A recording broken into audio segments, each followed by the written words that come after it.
Fatos, mirëmbrëma, faleminderit, kënaqësi që je me mua drejt për drejt në ABC News. Faleminderit juve. Fatos, në 30 qershor, gjykata e posaçme do të zhvillojë seancën e parë ndaj Berishës si i pandehur për dosjen Partizani, por si e shikoni ju këtë proces dhe ndërkohë edhe trupën gjykuese, ku kryesuese do të jetë Elsa Ulliri, kandidate e kushëri e kandidates për deputete Andja Ulliri, e Partisë Demokratike. Është një konflikt interesi i pastër, të paktën sipas legjislacionit shqiptar në fuqi dhe sipas, le të themi, moralit në çështjen gjyqësore, atëherë duhet që të jap dorëheqjen nga çështja. Nëse nuk e bën, atëherë duhet që të jetë vetë organi i akuzës që të kërkojë dorëheqjen e gjyqtarit. Pasi kemi konflikt të pastër interesi. Kemi të bëjmë me një kushërir të deputetes e cila drejtohet nga shefi i opozitës Sali Berisha. Po le të themi që Berisha i ka pasur qef gjithmonë këto procedurat me grep në përçështje gjyqësore, pra herë ka shpëtuar me procedura si smur, herë nuk është paraqitur, herë pa marrë njoftimin, dhe kësaj here, domethënë, e ka ndrequr shortin që ta marrë në dorë një person që ka konflikt të hapur interesi. Pra, moralisht, kjo gjykatja duhet t'jap dorëheqjen nga kjo çështje. Nëse nuk e bën, atëherë është organi i akuzës dhe të paktën dihet që nëse do vazhdojë kjo gjykatje për të gjykuar çështjen, atëherë dihet çfarë lloj gjykimi do bëhet dhe çfarë lloj çështje do jetë kjo. Dhe çfarë gjykimi apo çfarë lloj çështje do jetë?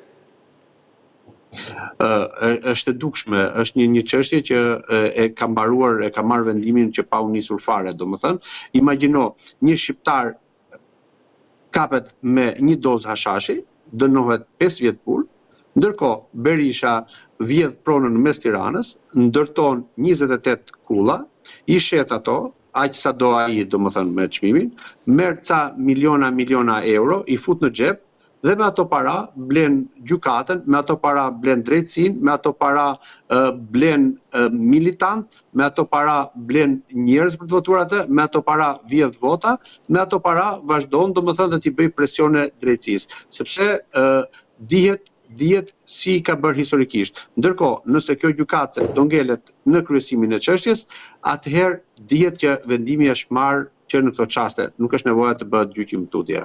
Domethënë, Berishës i takon jo vetëm pafajësi, po edhe dekorat.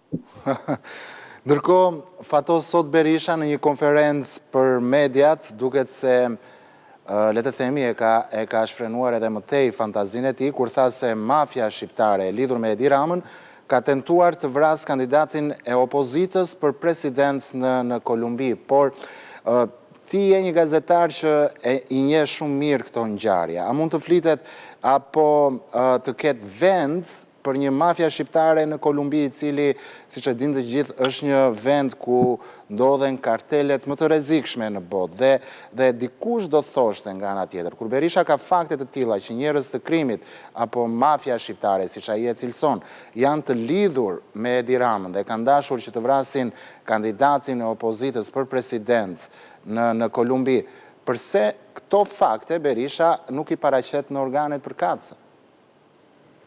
Shiko, deklaratat e Berishës duhen marrë gjithmonë seriozisht, sepse Berisha do përdorja një term që nuk shkon as pak, Berisha e shfrenon atë fantazinë e tij deri në skizofreni. Pra Berisha akuzon dhe nxin shqiptarët kudo ku janë.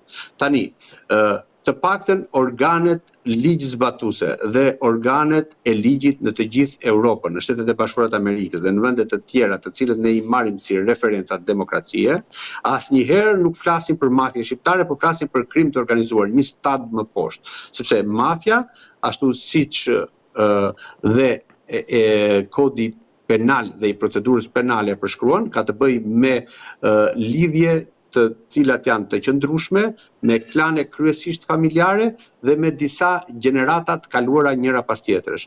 Shqiptarët kanë treguar që nuk mund të bëjnë më shumë se 1 apo 2 krime së bashku, sepse pastaj fillojnë dhe përçahen me njëri tjetrin. Pra, nuk kemi mafje shqiptare. Po Berisha, duke pasur atë maninë e tij, duke pasur atë tendencën e tij për të nxirr shqiptarët dhe Shqipërinë kudo ku janë, domethënë duke u përpjekur që të minoj dhe të masakroj rrugën europiane të Shqipërisë, paktën e cila është rruga më e mirë, nuk kemi rrugë tjetër më të mirë se kaq për momentin, dhe nuk kemi pasur në këto 30 vite, po me politikan si Berisha, neve jemi shumë mbrapa vendeve të tjera të rajonit.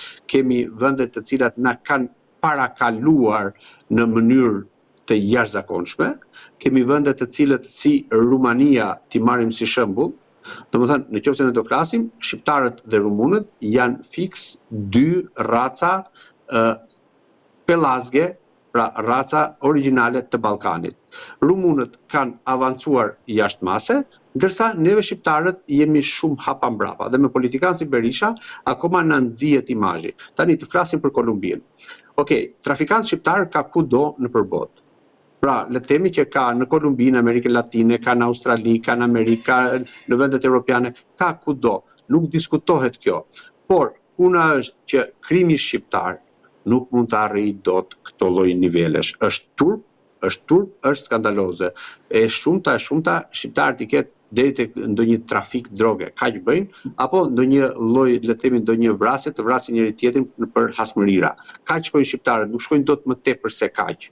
Se po të ishte, domethënë, ja le të themi që kemi 5.000 shqiptarë në Kolumbi, 10.000 shqiptarë. Këtu në Belgjik kemi afërsisht 500.000 shqiptarë në Benelux. Pra i binte që kishim të paktën 50 herë më tepër krime.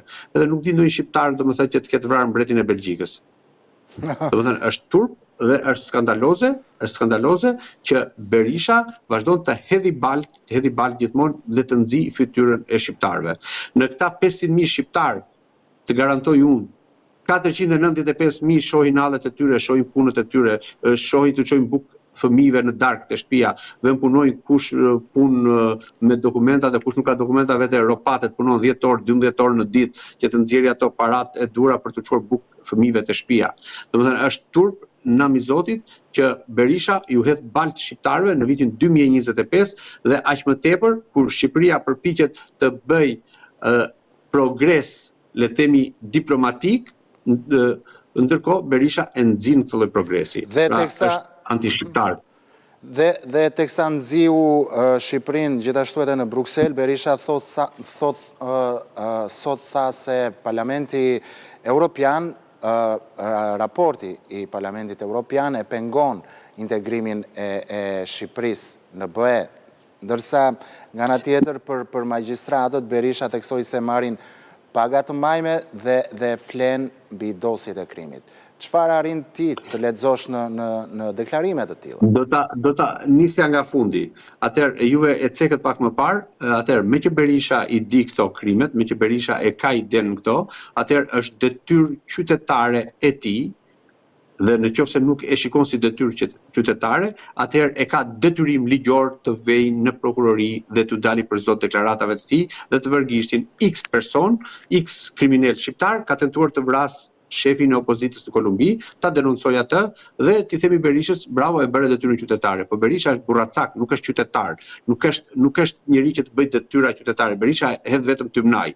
Ndërkohë, po të vim në Bruksel, të garantoj 1000% që askush nuk e ka marrë seriozisht Berishën dhe nuk ka për ta marrë kush. Po unë nuk arrit ta kuptoj pse qeveria shqiptare nuk e padit tek partitë popullore, tek grupi parlamentar i partive popullore në Parlamentin Evropian për ta larguar grupin e Berishës që këtej, sepse është njëri që vetëm shpif dhe bën, domethënë, këtë lloj loje të pist ndaj shqiptarëve. Berisha ju nxin faqen të gjithë shqiptarëve. Është turpi i shqiptarëve, nuk është sepse turpin e vet e ka ngrënë me bukë dhe nuk i bën më përshtypje. Ndërkohë, Fatos, kam edhe një pyetje të fundit për ty. Çfarë mendon se solli procesi i rinumërimit të votave për kandidatët demokrat dhe nga ana tjetër pse në Partinë Demokratike nuk kanë guxim që të kërkojnë dorëheqjen e Berishës pas humbjes së 11 majit, por thonë se ka Dole deputet... tek një temë... Jo, dakord, por brenda Partisë Demokratike jo vetëm që nuk kanë guxim të kërkojnë dorëheqjen e Berishës, por thonë se të gjithë duhet të mbajnë përgjegjësi për humbjen, por vetëm Berisha jo, pasi është personi që bashkoi partinë. Pse ka reagime të tilla? Dole tek një temë që vërtet do më thënë është tema më interesante e brendshme. Pra, rinumërimi i votave nxori në pa diçka shumë interesante, diçka të domosdoshme. Pra, nxori në pa që demokratët kishin vjedhur njëri tjetrin. Pra, nuk i kishin vjedhur socialistët, nuk i kishin vjedhur partitë e vogla, po kishin vjedhur njëri tjetrin. Pra, kandidatët për deputet demokrat kishin vjedhur njëri tjetrin. Pra, kjo u vërtetua katërcifërisht pas rinumërimit të votave dhe doli që këta kanë vjedhur njëri tjetrin. Pra, nuk kanë pik turpi dhe pik morali që vjedhin njëri tjetrin dhe akuzojnë se i kanë vjedhur të tjerët. Tani, kjo u vërtetua dhe sepse rinumërimi bën diçka të mirë që qet numërohen votat, nuk ka më ngutje, nuk ka më ethe për rezultatet, aty janë votat, aty janë kutit, aty janë procesë verbalet, u pan gjitha doli që kishin vjedhur njëri tjetrin. Ndërkohë, për sa i përket dorëheqjes së Berishës, atëherë Berisha ka mbledhur një tuf njerëzish të cilët u hiqet si bajraktar, pra dhe konsideron veten si bajraktar, dhe ata i tall dhe i sjell vërdall siç do ai. Domethënë, të mos kërkosh dorëheqjen pas 4 apo 5 humbjeve njëra pas tjetrës dhe humbje që sa vinë dhe më të thella, atëherë është turp ose më saktë partia është Berisha dhe le t'i ngelet Berishës. Nuk e di çfarë do më Berisha në ato partie kur të gjithë të tjerët, dhe flasim edhe nëpër Europë dhe nëpër vende të tjera, në një farë moshe, në një farë momenti, në një farë pjekurie politike, janë tërhequr, duke ju lënë vendin jo vetëm të rinjve, por duke ju lënë vendin dhe të tjerëve, sepse ka dhe ide të tjera. Berisha në 35 vjet, jo vetëm që nuk është konsumuar, por zi dhe më zi shqiptarët, zi dhe më zi partinë e vet. Nëse partinë e vet e ka hallin e vet, e ka punën e vet, e ka pjesën e vet dhe le ta zgjidhim me të vetët, po moralisht Berisha duhet të ishte në shtëpi, ndërkohë ligjërisht duhet të ishte në burg. Faleminderit Fatos Mahmudaj, që ishe këtë mbrëmje me mua drejt për drejt në ora e fundit.